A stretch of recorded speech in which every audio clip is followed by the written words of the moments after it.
unable to reach naturally. It's like a Trojan horse. So yeah, then what happens? So this leprosy bacilli will convert a skin cell to a neural cell.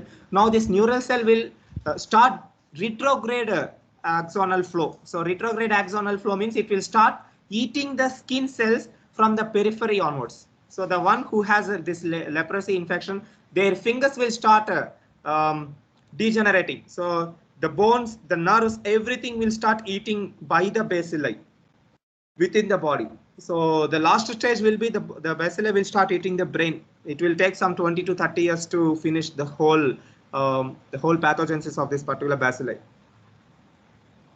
If a virus doing this activity means I may not have any surprise, but it is a bacteria, and this bacteria came to know how to hijack a cellular machinery. Yeah, that is something really interesting. So keep all these things in your mind and try to do research on these things. National Leprosy Research Center is in Chennai. So in the Chennai, we have National Leprosy Research Center. We have Tuberculosis Research Center. Even in your own, I think nearby Gurgaon or somewhere, you have ICBN. So Indian Molecular Biology, National Molecular Biology Lab. So even there also we have a good scope to get a good career. So try to get a very good career. Okay, don't stop with your don't think that you are going to work in a hospital. Okay, rather than try to be smart, try to do something which where a normal people won't do. So you are already highly qualified in this profession, you are already overqualified, and you have so much caliber to do wonders. So never stop yourself at a hospital level. We are already masters at handling the all hospital clinical things. So uh, try to fall in any research organization so that it will help you a lot. So if you are curious enough, anyway, this is one of the best profession I can say. You will enjoy a lot. Mm. Okay, so the coming to the point. In the sixth unit, we have this PCR. Let me prepare the notes. So just give me some time. Meanwhile, you can stay online. Are you listening to me, students? Yes, sir. Okay, Akash, please. Mute. Okay. We'll prepare the notes. Wait. So starting with history of PCR, principle of PCR, stages of PCR, history of PCR. Okay.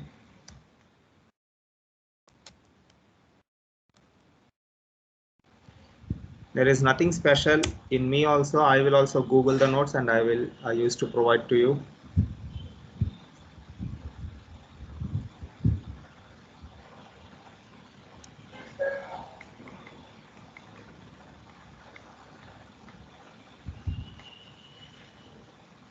Ah, very good. I wanna introduce a person. Okay, so let me keep this history of PCR. Here I'm keeping. Hmm.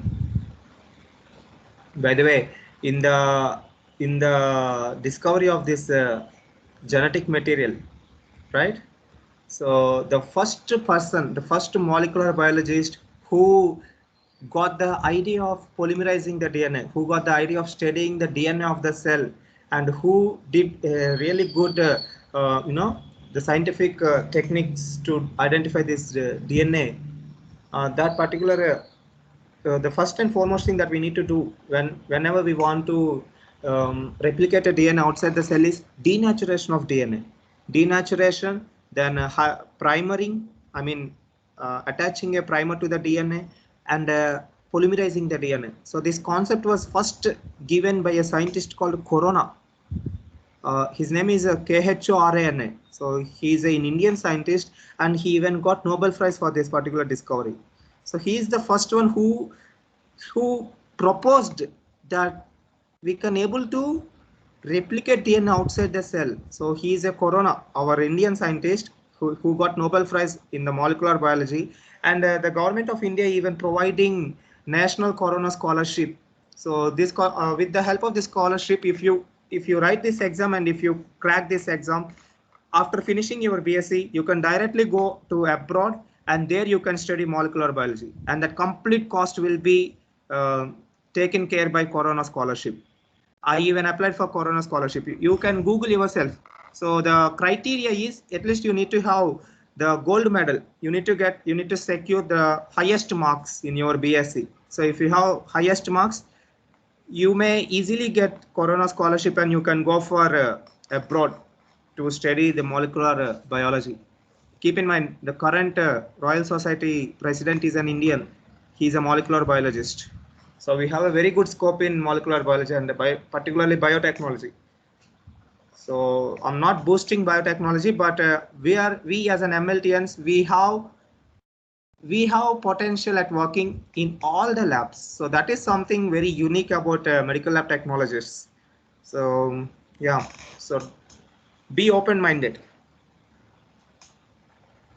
So this is the history of PCR. So there is a guy called Corona. So he is the one who stated that DNA can be denatured, hybridized with a proper primer elongation and repeating the whole cycle again and again, which is a manual method. Then our Carey Mullis. So Carey Mullis wanted to synthesize DNA in the outside the cell, and he got this idea with his girlfriend, as I said. So he invented something called PCR, polymerase chain reaction. So on a Friday night in April 1983, he got the idea about PCR reaction while he was driving with his girlfriend in the car, and he invented this PCR. So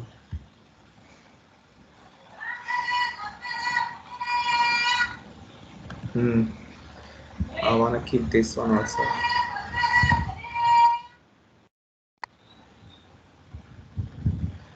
So these are the breakthroughs in biotechnology. So this whole concept of studying genome started with a miracle discovery called our Henrietta Lacks. So there is a doctor called George Gay, which we know. So this George Gay established the first immortal cell line, which is HeLa cell line. So in that HeLa cell line only we started studying the chromosomes in detail. So our James Watson and Francis Crick, they discovered the double helix of DNA by studying the HeLa cells chromosomes.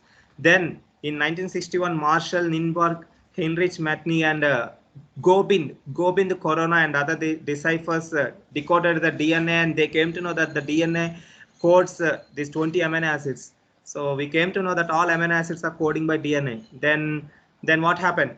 Then there is a scientist called Stanley Cohen who demonstrated that gene splicing or a recombination of DNA technique can be happens. So recombination of DNA means the traits that we are getting, how our mother, from our mother genetics and father genetics, how we are becoming a new species, how the genes are crossing over. So that recombination of DNA has been studied by the Stanley.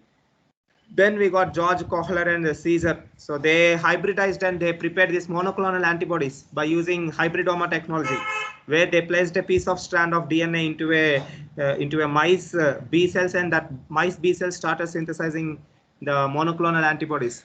Then this guy is very important. We know that by placing DNA in different organisms, we can able to synthesize the proteins. But how to read the sequence, how to read the base by sequence of the DNA?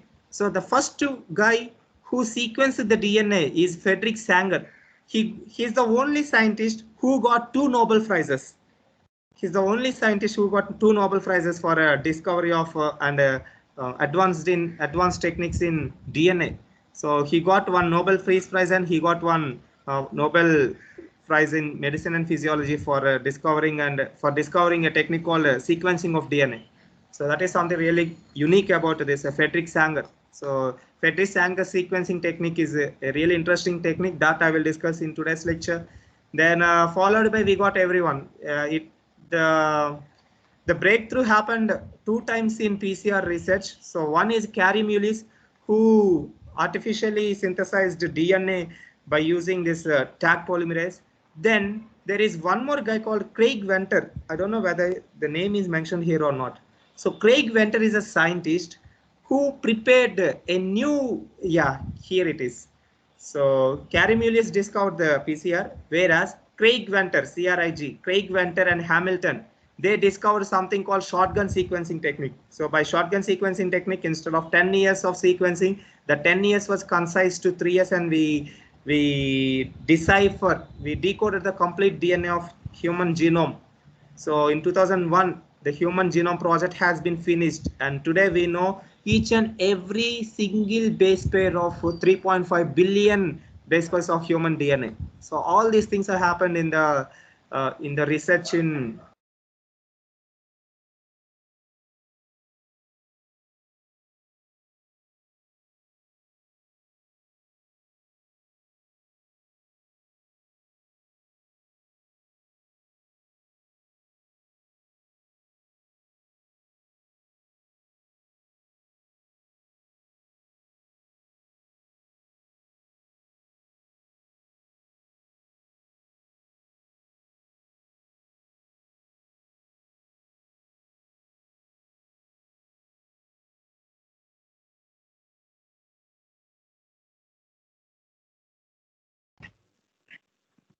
आवाज नहीं आ रही sir.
Sorry, students, I got some power cut problem, and I router was shut down.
Principle of peace.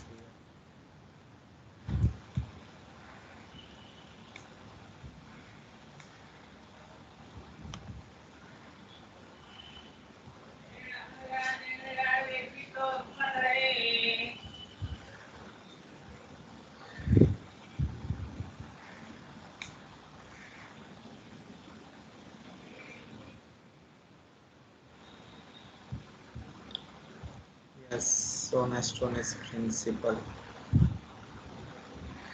So principle also we already discussed. So in the principle, the DNA has four stages. Actually, it is three stages. So the first one is denaturation. That means removing the double helix of the DNA. So denaturation occurs at 94 degrees centigrade. So the double stranded melts to open single stranded DNA. Then we will add primers to it, so which is called annealing. So annealing occurs at this temperature, which is 56 degrees centigrade. So at annealing, what happens? Formation of hydrogen bonds between single-stranded primer and a single-stranded DNA base pair. So in one single strand of DNA, a single-stranded primer will get attached uh, to the 5' end of the DNA. Then we will extend the primer along with the whole length of the DNA, which is called extension. So in extension, the Taq polymerase enzyme will extend the DNA, resulting in formation of two daughter DNAs.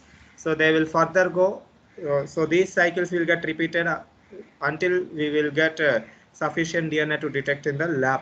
So this is the simplest principle of PCR. So PCR has four stages.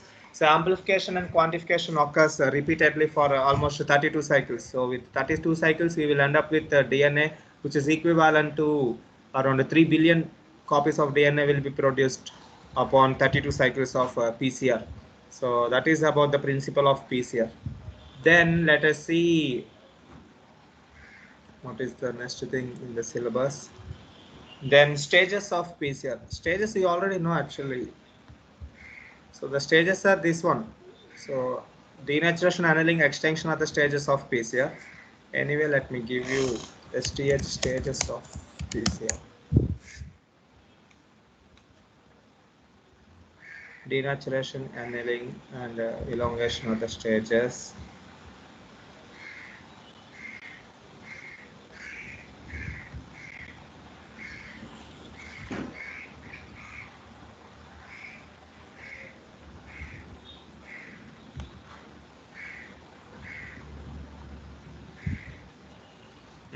Let us do one thing then. This one we can use as a stages of PCR, and I will provide one more slide for introduction to PCR. Yeah. So this will be the principle, and that will be the stages. So polymerase chain reaction. So polymerase chain reaction is a revolutionary molecular biology technique which is used for enzymatically replicating the DNA. This technique allows a small amount of DNA molecule to be amplified many times in an exponential manner. PCR is commonly used in medical and biological research labs for a variety of tasks such as detection of hereditary diseases, detection of genetic footprints or fingerprints, the diagnosis of infectious diseases, the cloning of genes, and even for paternity and maternity testing, we will use this particular PCR technique. So it has a numerous applications in the medicine actually. We can detect all types of infectious agents that can be either viruses, which can be either DNA or RNA viruses. We can detect parasites, we can detect bacteria, fungi, even abnormal cellular proteins can also be, which are called primers, they are called prions. Even prions can also be detected by using PCR, by PCR. So that is all about PCR. So the idea is to amplify the DNA, and this PCR has four stages. So the stages of PCR are denaturation, annealing, extinction, and amplification are the four stages of PCR. So this is enough for you. Then let me go to stages of PCR finished. Then procedure of PCR. So what is the procedure? How do we can able to operate with a PCR? So that will also I will keep in a one slide. Procedure of PCR. Here it is.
Uh,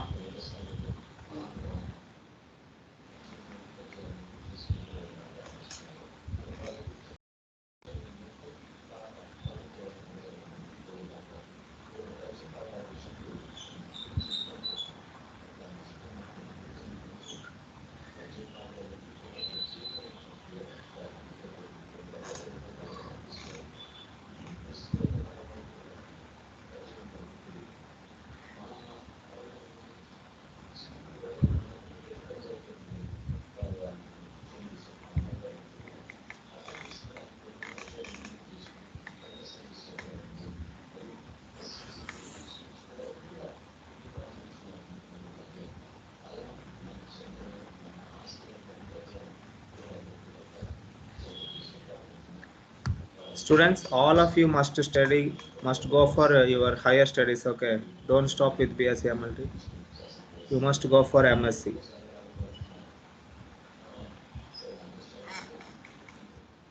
Have any colleges for MSc? There are many colleges, right? Mainly go to recognized universities like Amity or LPU. So go to some old universities. Never go to any recent universities. Okay, that is the only suggestion that I can give. Actually, South is best for higher studies. You can come either to Bangalore, to Chennai, or to Andhra Pradesh. There is one particular college in Chennai which is SRM. So in the SRM you will get very good exposure. SRM, we have SRM, and Amity we have Vellore. There is one college in Vellore. What is that? SMC. So SMC is CMC Vellore, Christian Medical College Vellore, one of the best. So try to cross the states and have a good PG exposure in MLT. You just do MLT only. You need not to go for any other domains. MSc in MLT is enough. That is the best choice I can say. Most people they will say, why can't we go for a medical microbiology, medical biochemistry, or medical some other things? You can go for even anatomy also. But don't deviate from your core subjects. Better try to stay on the same MSc MLT. That will be the best option. MSc Medical Microbiology. We are eligible for MSc Medical Microbiology, which is there in Chennai, Madras University, full free of cost. All you need to do is you need to attend the entrance test. If you pass that entrance test, means definitely you will get a complete placement there.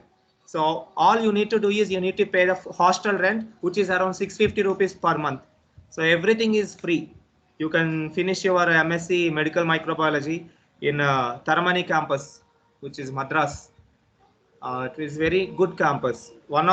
Two of my classmates, they're doing their medical microbiology in Taramani campus. The best campus in India. The best campus. You know this Shambulingam, our physiology, essentials of medical physiology by P. Shambulingam. He is a professor there. He did his complete studies in there, and he is teaching physiology to them. So they saw this Shambulingam there.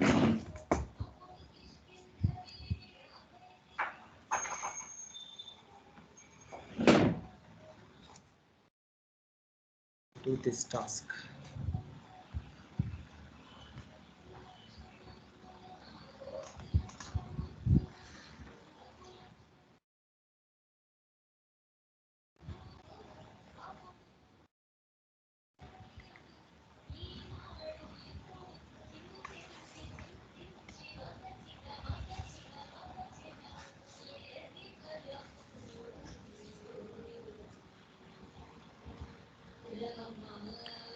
తలిపేసేవాళ్ళు sound వస్తుంది తలిపే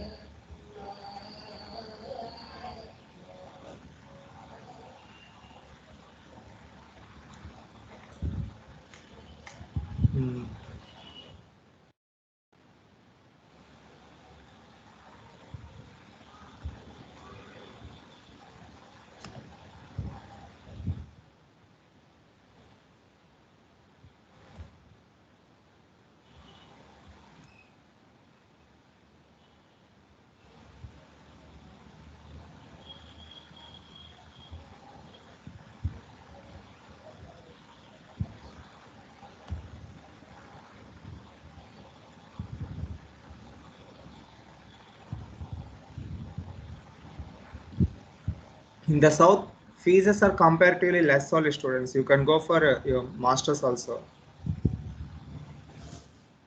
When I'm studying my MSc MLT, it is per semester it is around 35. But if you are scoring good marks in the previous semester, means they are reducing the cost. So I paid around 24,000 per semester. Once I paid 24, then 27, and once again 22 or something. So within 1 lakh I finished my MSc MLT. 1,10,000 around.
Mm.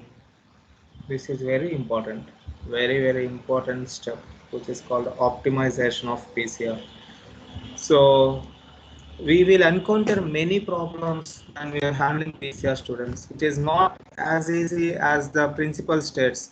So there we will say at this temperature DNA will get denatured, and in this temperature primers will bind, and in another temperature they will start elongating.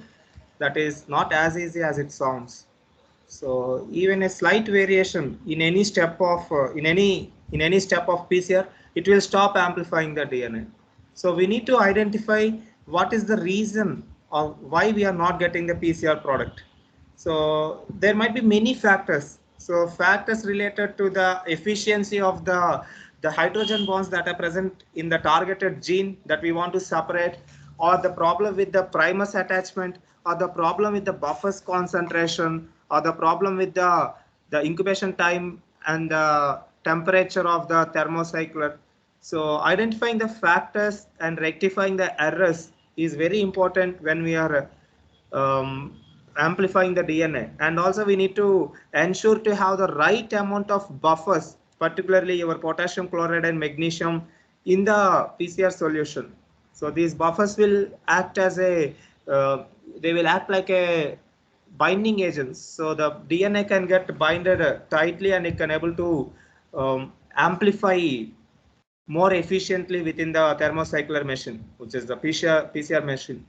So this optimization of PCR also very important. So then we can see types of PCR, then applications. Is there anything in the syllabus within these applications? Optimization applications, advancements in PCR technology. So the advancements in PCR technology means that can be studied here only. So let me keep this in the bottom. Advancements in PCR. Okay. Next, what is there in the syllabus? DNA sequencing techniques. This is problematic. Wait. So advancements, PCR and next generation DNA sequencing techniques. Okay. So DNA sequencing techniques that I want to discuss with you. Let me add that also. DNA sequencing techniques, SCQU techniques.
Okay, got it.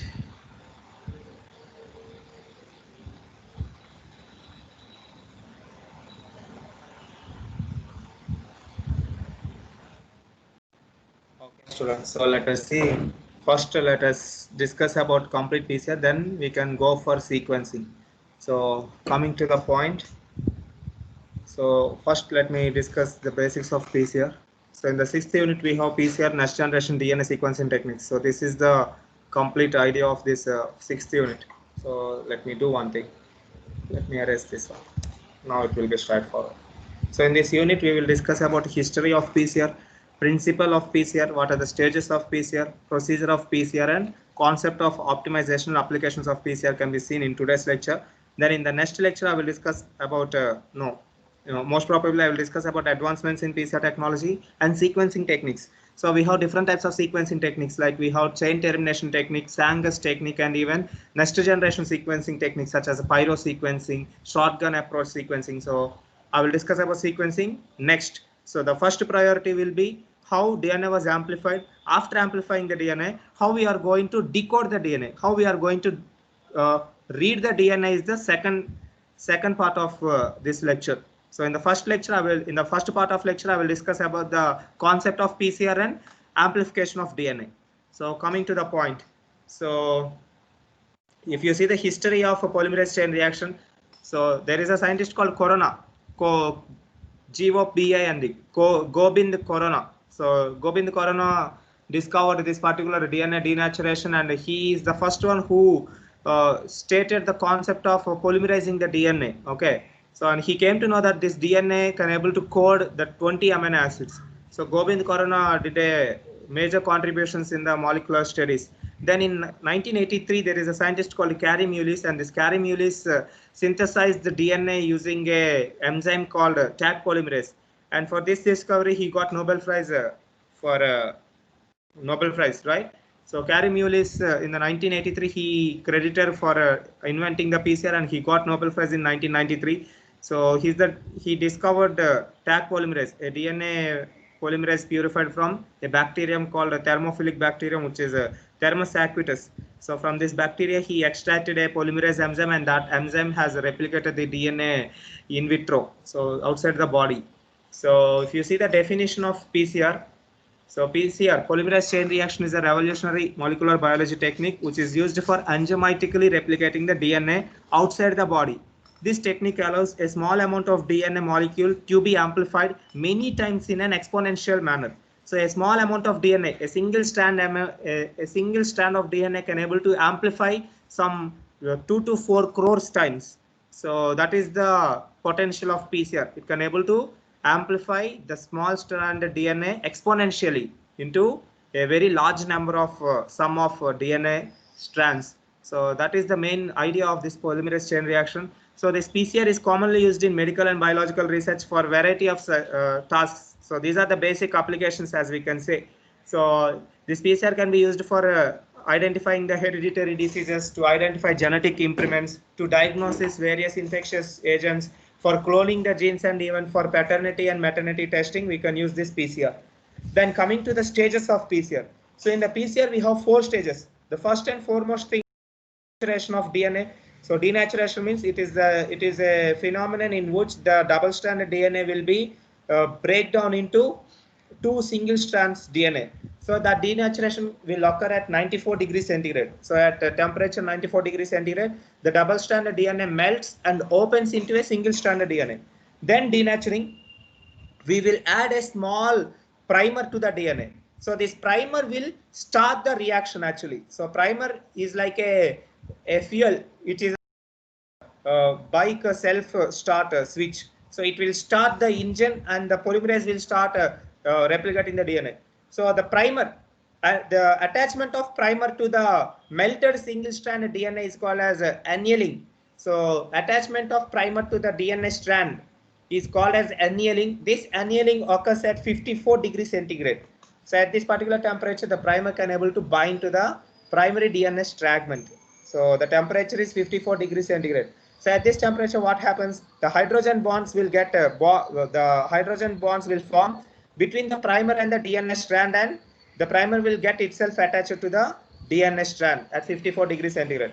After attachment of primer, the next step is we will subject the primer to the Taq polymerase enzyme. Now the Taq polymerase enzyme will start adding base pair sequence to the DNA, leading to the elongation of the DNA. So the third step in PCR will be extension at 72 degrees centigrade. So at 72 degrees centigrade, the enzyme will get the enzyme Taq polymerase will elongate the DNA. So DNA elongation occurs at 72 degrees centigrade. Okay. So a complementary strand of the primary strand will get synthesized. So a new DNA will be formed. Then the same cycle will repeat for 32 to 38 times. So we will end up with having a very large amount of DNA in the sample vial. So this is the stages of PCR. Then we have the procedure. So how to perform the procedure. So before we are going to handle the PCR, you need to know some important components of the PCR.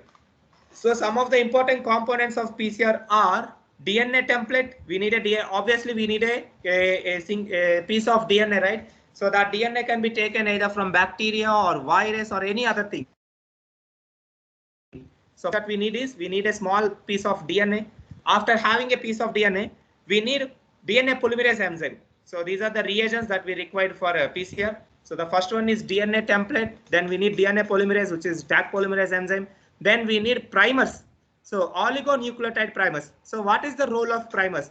Primers will initiate the extension of the DNA. Primers will initiate the elongation of DNA. So these primers, we can able to synthesize these primers, or we can able to get these primers from the company or from the reagent kit. We will get these primers. So primers are very specific at a particular gene. If we whatever gene we want to replicate, that particular gene primer we can take. A 2 to 3 base pair primer can be taken. That primer will act as a elongating agent. It will bind to the polymerase enzyme and they will elongate the DNA.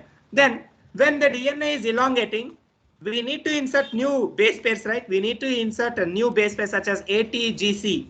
So even we need to feed individual ATGC, adenosine, thymine, guanosine, and cytosine need to be keep in the in the master mix. So these ATGC will bind to the primer in a sequential manner where it will complementary to the parent DNA. So a complete new DNA will be formed. So we need this deoxy triphosphates we required. So bases are required. ATGC bases we required, and we even need buffers. These buffers will bind the nucleotides to the DNA firmly.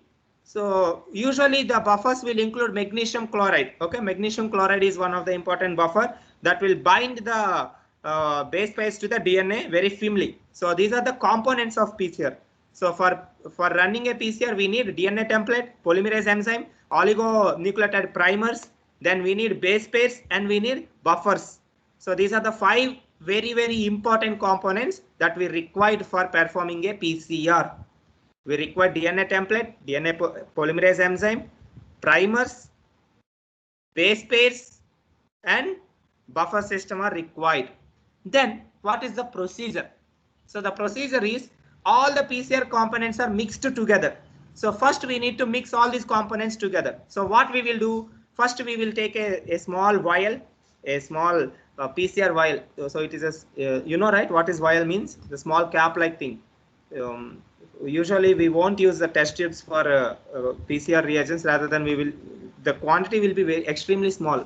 So the highest volume will be around 25 microliters. That's it. So we will take a very small, some 30 microliter capacity vial, and in that vial we will add all the reagents. We will add DNA template, we will add polymerase enzyme, we will add primers, we will add base pairs, and we will add buffer system. So upon adding everything in this vial will be keep in a machine called thermocycler. So this thermocycler will periodically it will change the temperature of the vial. So at regular intervals of time, it will change the temperature of the vial. It will subject different temperatures to the vial, so that the components that are present within the vial will get interacted each other. For example, when we increase the temperature to 92 degrees centigrade, DNA will get denatured. Then when we decreasing the temperature to 72 degrees or 52 degrees centigrade, primers will attach to the DNA, to the denatured DNA. Then if we increase the temperature to 72 degrees centigrade, the polymerase enzyme will start elongating the DNA. So all these steps will happens side by side within the vial when we are altering or when we are changing the temperature of the vial at a regular periodic interval of time. So everything is automatic. All you need to do is you need to change the temperature at regular intervals of time. That's it. Then you will get your DNA will get amplified.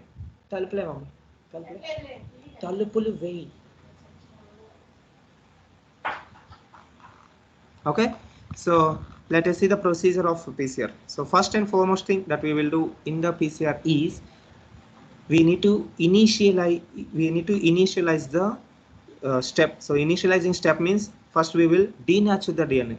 So first time when we are breaking down the DNA, first time we need to break down DNA at a very high temperatures, because that is a raw DNA. That is a naturally present DNA. So naturally present DNA is very strong. Okay. So in order to denature the naturally available DNA, we need to increase the temperature beyond the limit of denaturation point of DNA.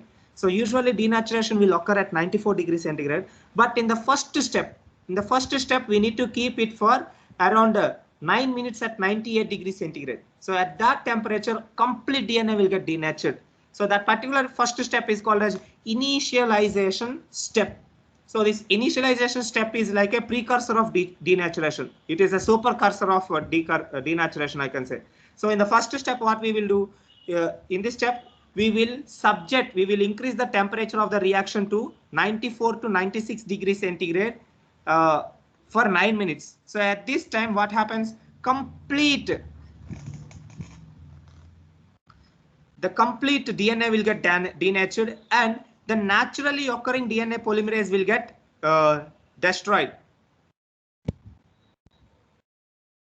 Okay, so naturally the natural occurring DNA polymerase will get destroyed, and the complete DNA will get denatured, and our Taq polymerase will get activated at this temperature.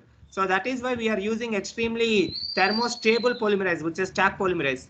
Then after initializing, we will go for denaturation. So denaturation means, so at this temperature, at this step, what we will do, we will reduce the temperature to 94 degrees centigrade for 30 seconds. So at 94 degrees centigrade for 30 seconds, the DNA will get denatured. So DNA will form two strands of daughter strands. So DNA will be denatured into two single strands, okay, with weak hydrogen bonds. After breaking down of DNA, the third step in the PCR will be annealing. Annealing means here we will rapidly cool down the temperature. So from 94 degrees centigrade, we will cool down the temperature to 56 degrees centigrade. So at 56 or 54 degrees centigrade, the primers will get attached to the strands of the DNA. So this step will be around 20 to 40 seconds. So after 40 seconds, we will elongate the DNA. So this elongation, once again, we need to increase the temperature. So we will increase the temperature to 72 to 80 degrees centigrade. So most commonly 72 degrees centigrade. At this temperature, the polymerase enzyme will activate, and it will sequentially add the base pairs from 3' end of the from each 3' it will start extending the DNA. So it will start keeping ATGC, adenosine, thymine, guanosine, and cytosine base pairs will get attached to the DNA.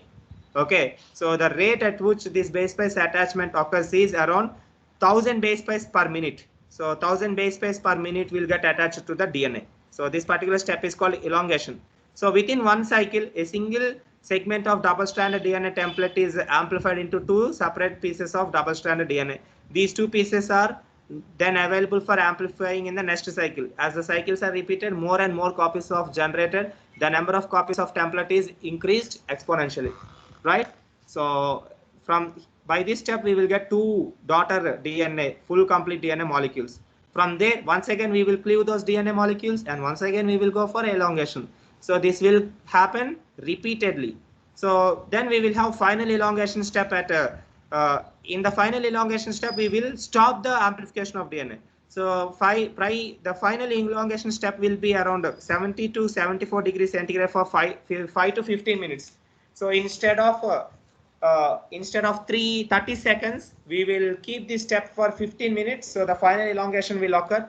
Then we will cool down the PCR product. So the final will be holding. So we need to centrifuge the PCR. After doing PCR, we need to keep that PCR vial in a centrifuger, and we need to mix it properly. Then we need to centrifuge it. By centrifuging, in the bottom, in the sediment of the vial, we will have the amplified DNA, and that amplified DNA can be used for detection of any tests. So this is the complete steps of PCR. Simple notes for you. So this is the principal components required for PCR, then procedure of PCR. So this is the complete procedure. In the procedure, you have initialization step, denaturation step, annealing, elongation, final elongation, and final hold. So final hold means simply you will centrifuge the PCR product. By the way, one important thing, this centrifugation should be done in a 4 to 15 degrees Celsius temperature.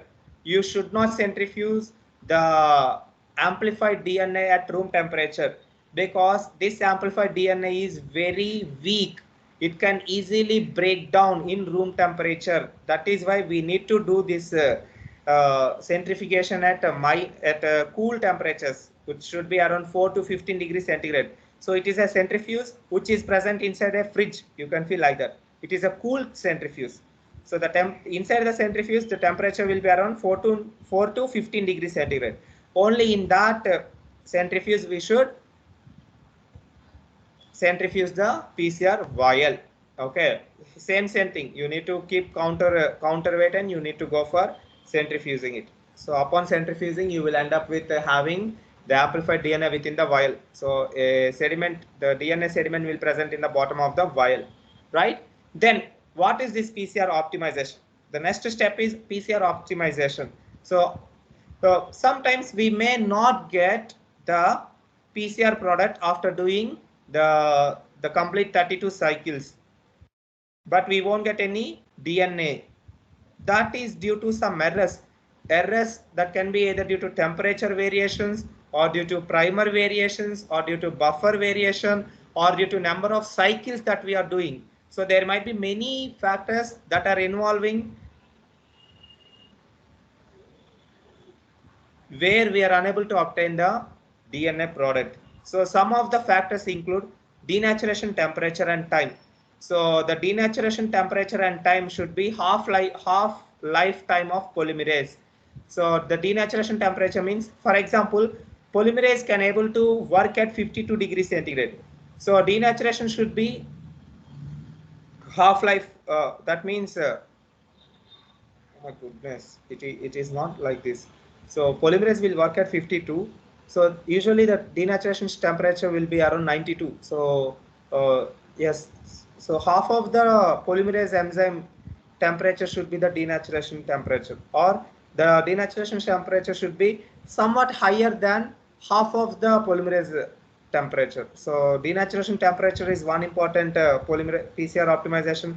Then annealing temperature and time. So annealing temperature means sometimes some primers may attach at 52 degrees centigrade for 1 minute, but the same primer in the same 10 base pair primer will anneal at 56 degrees centigrade for 1 minute. So the temperature depends, or time also depends. So the same primer which will attach at 50 degrees centigrade, it may attach at 1 minute, or the same primer may attach at 2 minutes. So time is a factor and temperature is a factor for attachment of primer to the DNA. So annealing temperature and time is one factor.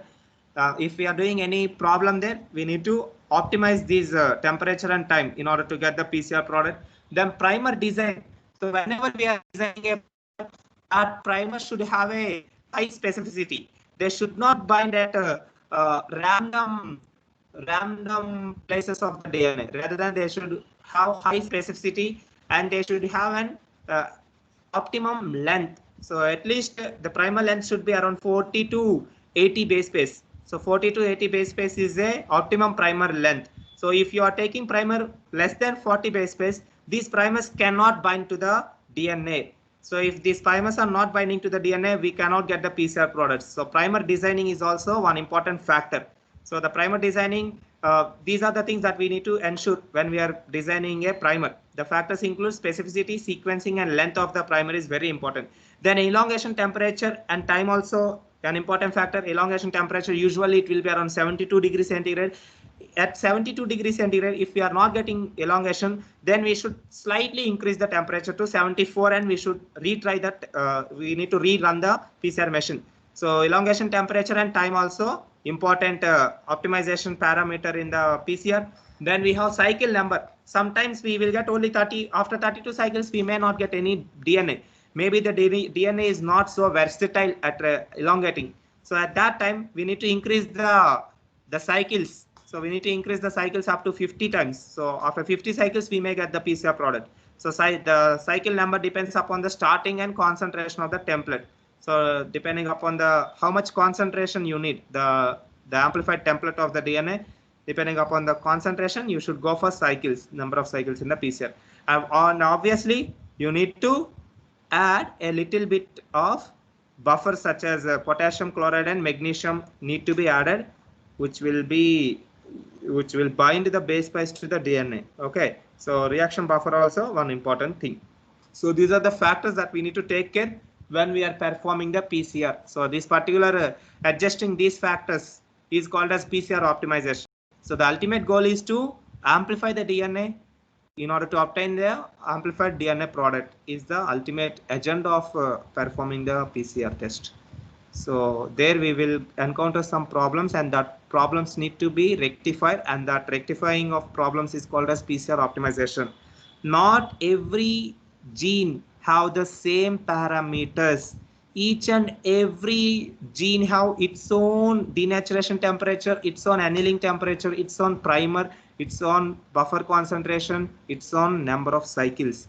So that is why performing PCR on different samples, every time it is a challenging task. It is not like we are performing our regular lab tests. It is not like performing TWBC count or glucose test. Always there will be some things that we need to adjust. There will be some variables, and those variables need to be adjusted whenever we are running this PCR. That is all about PCR, students. So this concept is called as PCR optimization. Okay, so so here I have one more PCR optimization. Let us see in much more depth. So target DNA. So whenever we are going to amplify any target DNA, that target DNA should not be too small or too large. It should be in a good and poor. It should be good, and it should not have poor quality. And it should be complete DNA. It should not have incomplete DNA. Then primer selection. So this primer selection, we need to ensure either it can be either specific or oligoprimers. Then polymerases. Usually we are using one polymerase, which is Taq polymerase. Sometimes we can even use PFU polymerase, which is a proofreading polymerase. So after amplifying the DNA, there is one more polymerase which is called proofreading polymerase. That proofreading can also be used, but they won't used regularly. Then other cycling parameters include annealing temperatures, extinction temperatures, phasing time, number of cycles achieved, and the buffer concentration.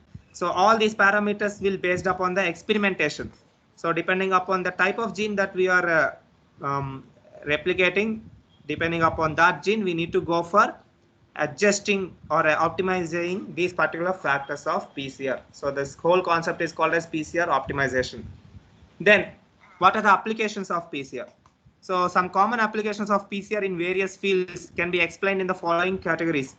So medical applications of PCR include for genetic testing. So genetic testing for presence of genetic diseases or genetic disease mutations such as hemoglobinopathy, cystic fibrosis, or other immune errors of metabolism can be detected by PCR.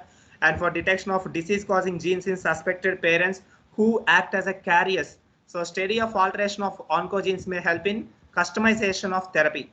Sometimes some people may have predisposed, so they may have this predisposed genetic traits in them. So that susceptible gene parents can be detected by using PCR, and can also be used as a part of sensitive test for tissue typing. For example, when we are performing this HLA typing, HLA is at a genetic level. Sorry, is at antigenic level of typing. So we have this HLA typing. You know, right? What is that HLA? Human leukocyte antigen, or MCHC, major histocompatibility complex. So that major histocompatibility complex is one of the important the tissue immune system recognizing molecular proteins. That proteins need to be exactly matched between the donor and the recipient. If they are not matching, obviously they will have a immune reaction, and the organ will get rejected upon transplanting in a recipient. So in order to reduce the complications, better it is always wise to do even genetic testing for an organ transplantation. So the genetic typing can be done. So the genetic tissue typing can be done by using PCR. And also PCR helps in monitoring the gene in gene therapy. So we have some gene therapies, and that gene therapies can be monitored by using this PCR. So these are the some medical applications of PCR. Then let us see the applications of PCR in infectious diseases. So analyzing clinical samples for detection of infectious agents such as HIV, hepatitis, malaria, tuberculosis can be detected by PCR.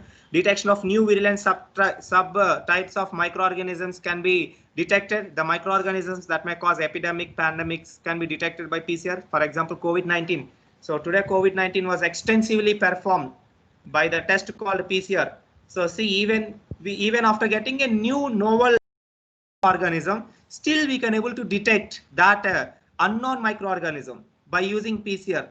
Now you can able to understand how much potential the PCR has, right? Even COVID-19 can able to amplify. So PCR can bend anything. All life organisms can be amplified by DNA. So that is the true potential of PCR. Okay.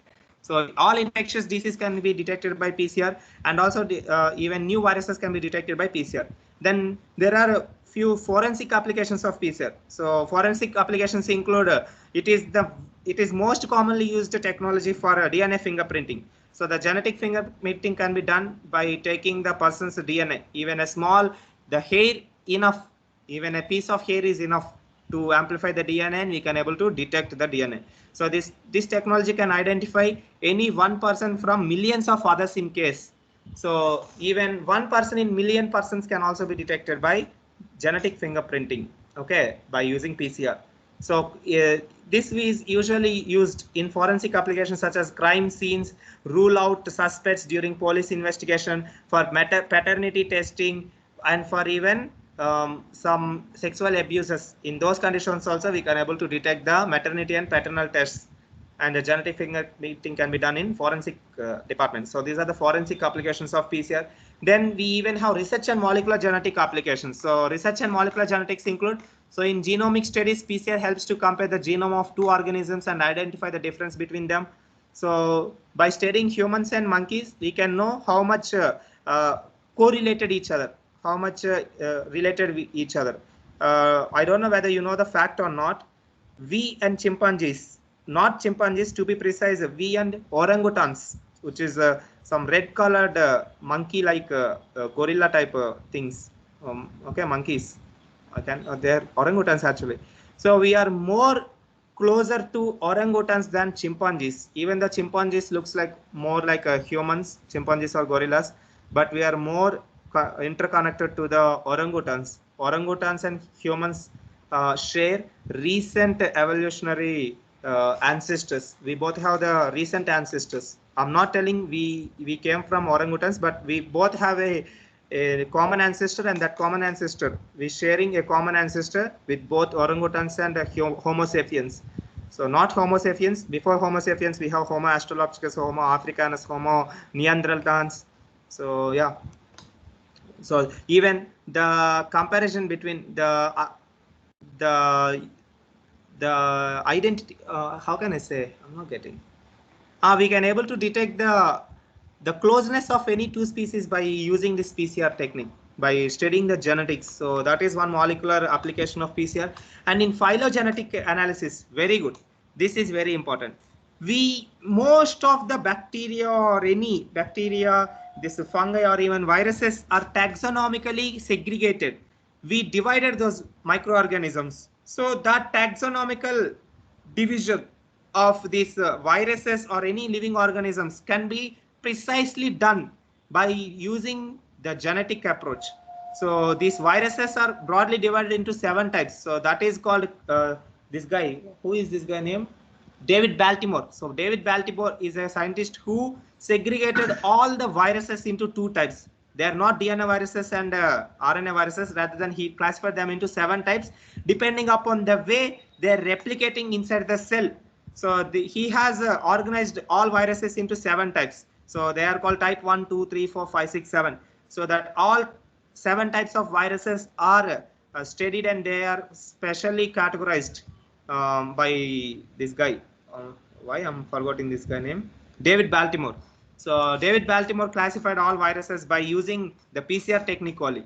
So these are the wide variety of or some of the applications that we have with PCR. So these are the applications of PCR.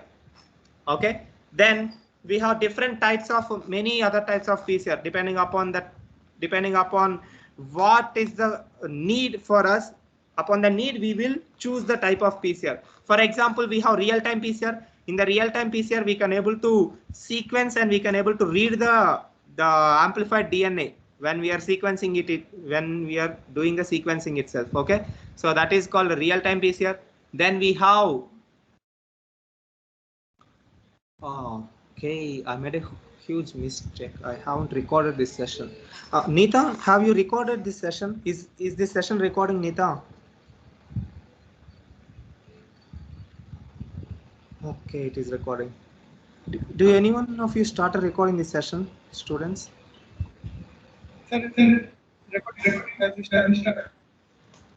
Okay, I think because this Tuesday I will be in training, so I need this recording. Okay, if you recorded means all right, so I can take the link and I can download it. Okay, students, let me check later. All right. Okay, we have different types of PCR, student.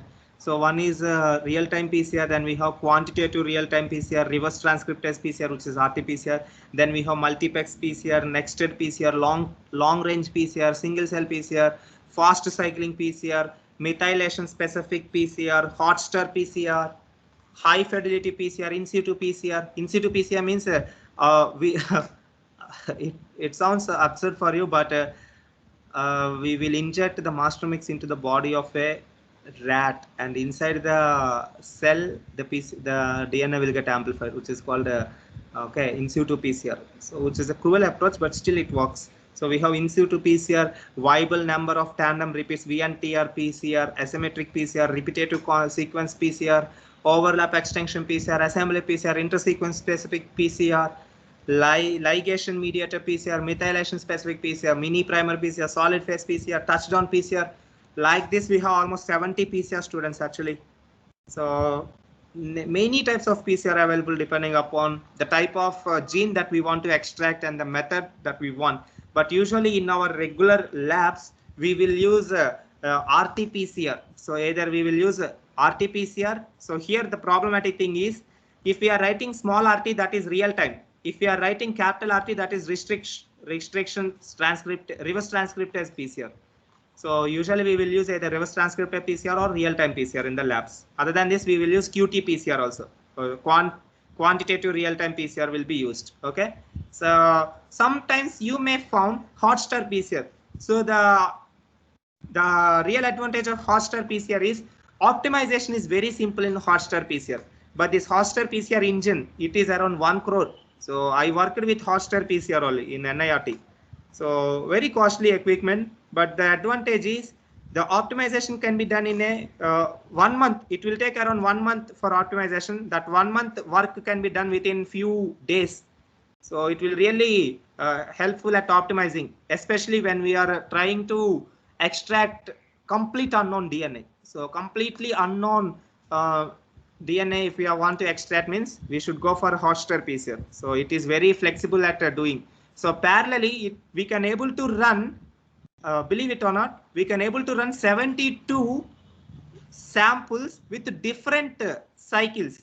So first sample will have one cycle parameter, second sample will have another cycle parameter.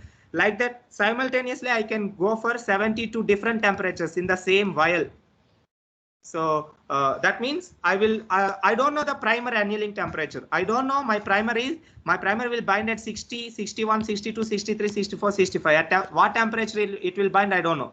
Rather than going individual cycling of PCR, I can able to cycle all these vials in the real time. So it is very versatile at doing that optimization. So within 4 days or 5 days, I came to know all my optimization temperatures and timings by using hot stir PCR.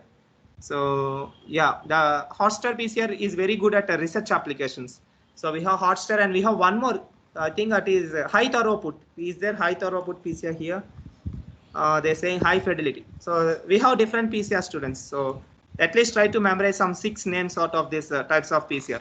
Try to remember real-time PCR, reverse transcriptase PCR, QT PCR, quantitative real-time PCR, nested PCR, multiplex PCR, and even this one, hot stir PCR are the types of PCR we have. So in the next lecture, I will discuss about the sequencing, students. So today is this much. This is enough for today. If you have any doubts, you can ask me, students, now. Can I end this session? Is the concept clear? Yes, sir. Okay. Thank you very much, students. Let me download the attendance. So yes, you can leave. Thank you very much.